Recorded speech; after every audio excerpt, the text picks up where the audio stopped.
блогери нав аз Олмон, яъне Германия, хостам якум видеоро бо шиносоӣ дар ҳамин парк манавор бигирем. Канал оиди муҳоҷирон мешавад. Бисёртар дар бораи муҳоҷирон барнома ва чизе ки шавад дар бораи муҳоҷирон. Телевизиони сафина неста, ҳамин озод гап мезанем бо бародаро муҳоҷирон, роҳҳои омадан.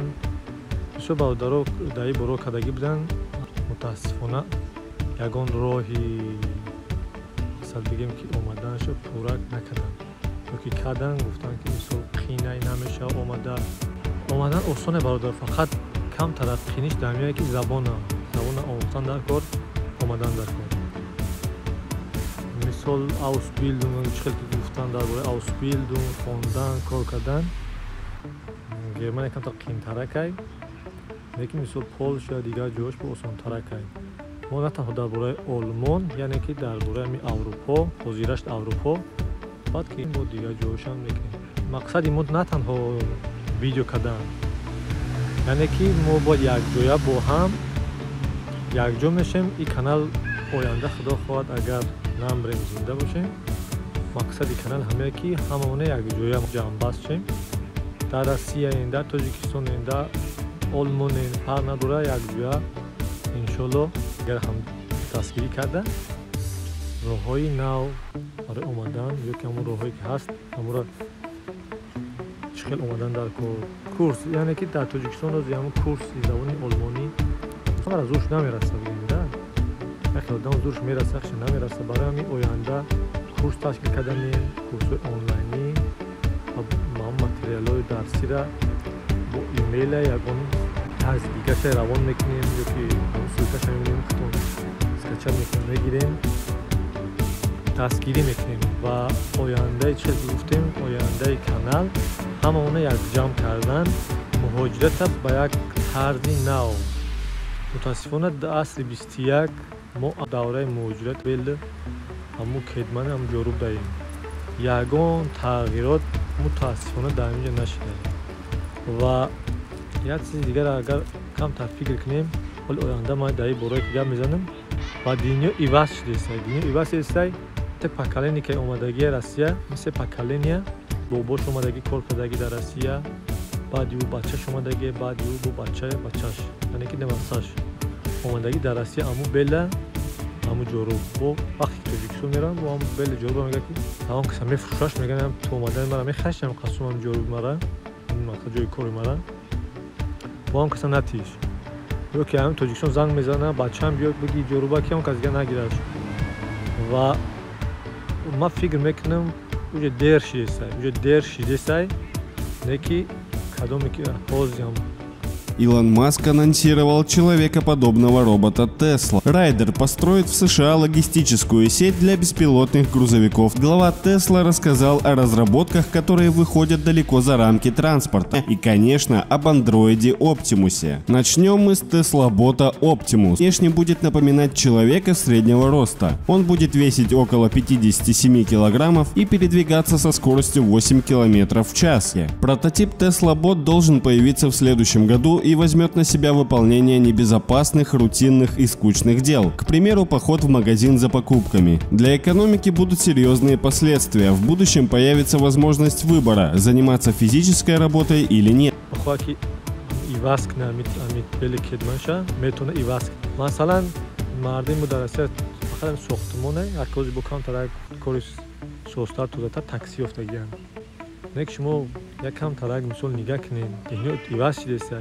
ماشین‌ها به شوفیر شده، تاکسی‌ها به شوفیر شده.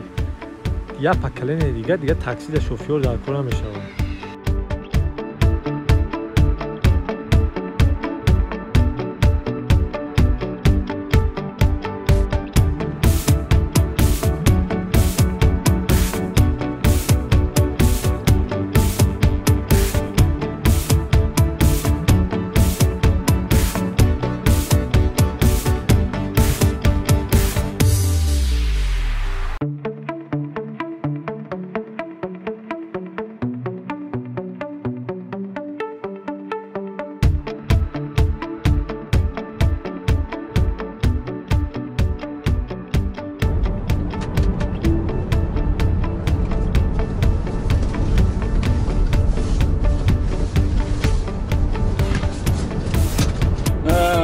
Короче, будущее уже рядом.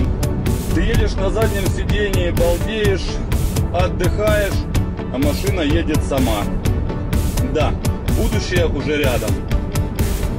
Прикольно. Такси без водителя. Первые в Европе запущены сегодня в подмосковном технопарке Сколково. И один из первых пассажиров – российский премьер-министр.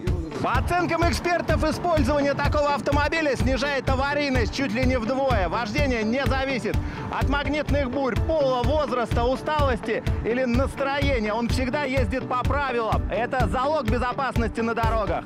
هم بله کلمه دیگه در کار میشه که میاد تنیم تدارکو میشه و هم اطلاع نمیرسه بله کلمه بعد چیکار میکنیم دیگه همو درجه زمینی خوشون نمیرسه دیگه بله کلمه شما آینده را کم فکر کنیم برادر برای همین در این کانال ما کدام ابونه میشه و مقصد ما یک جای شدنه من نمیکنم مثلا ما همه دا باسواد میگه که امنیم من رنگ شما برادر من موجی هم راستیم بدم میدونم حال زورشا برای جو شما دیم ولی همینجا مثال داو کسیم وجاتمون اساس کسیم خونده سیم زبان خونده سیم اوسبیلدون کردنیم خدا خواهد دیگه برای آدمایی که از مثال بیرون میآیند از تاجیکستان یا روسیه یا جایی که میان برای او کم تا قیمت‌تره مثلا با زبان خوبتر بدونی که بعد بیاد هم در خوبش باید ما کورس اول تشکیل کنیم که کورس هم چقدر گفتیم قیمت های عکس از روش نمیرسه هر کس وقت نداره برای او کورس بخونه برای همین کدام میتونی وقت داری پول داری بخون کدام که نداری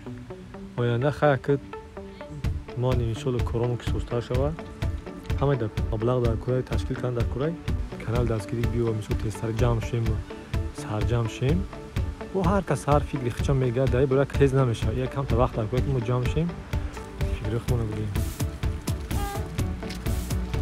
و دایی برای برادرها فکر عقیده اختونه بنویسین کی چی پیشنهاد داره کی چی فکر داره بنویسین برادرها برای اومدن برای ویزا کردن اومدن دعوتنامه در کنید دعوتنامه را تر هر کس در اینجا نمیده آدمی که ندونی نشناسش نمیده برای ما میخوایم کورس زبان آموزی کنیم من میخوام در آلمان یک فیلم بکشم مقصد فیلم من این کمیرسکی ارگانیزاسیونه که برای همین مهاجرا را جمع کردن و آستا خیلی دمی فیلم اینشون با چند برادر دیگه صاحب کار میشوند چقدر که گفتم در روسیه در آلمان در اینجا هستیم همکاری میکنیم یک جای میشه مقصد ما نه تنها تاجیک مقصد مهاجره این مهاجر هر جایی که باشه فرق نداره ما یک شیم یک دیگه را یاردم کنیم هر از تاجیکستان از ازبکستان از روسیه از اوکراین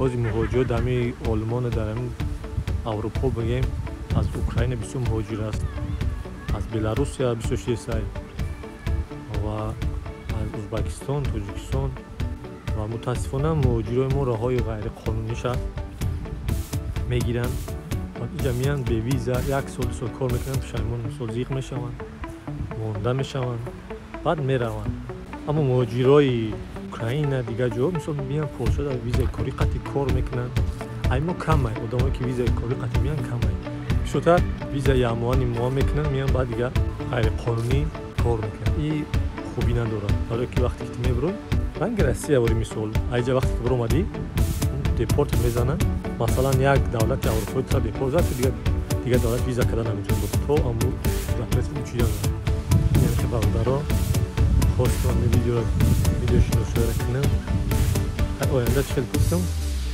با ویدیو میکنیم میفهمونیم نشان میدیم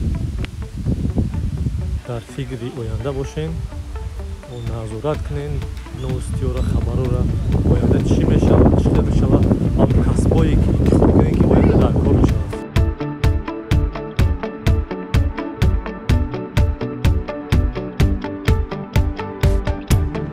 بخونین یک کسب باشه که در کاری باشه آینده هم کار بکنن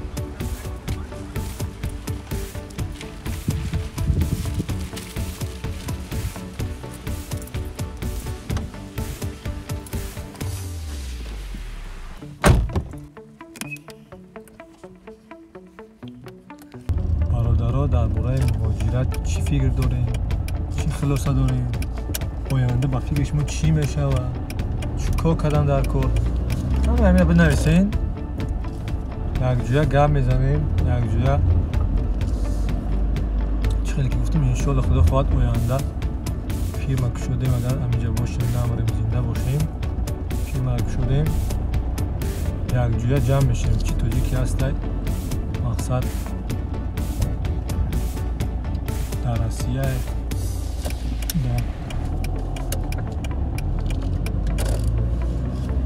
هست تیزتر جمع شیم اونقدر تیزتر مقصدمون انشالله که میرسیم.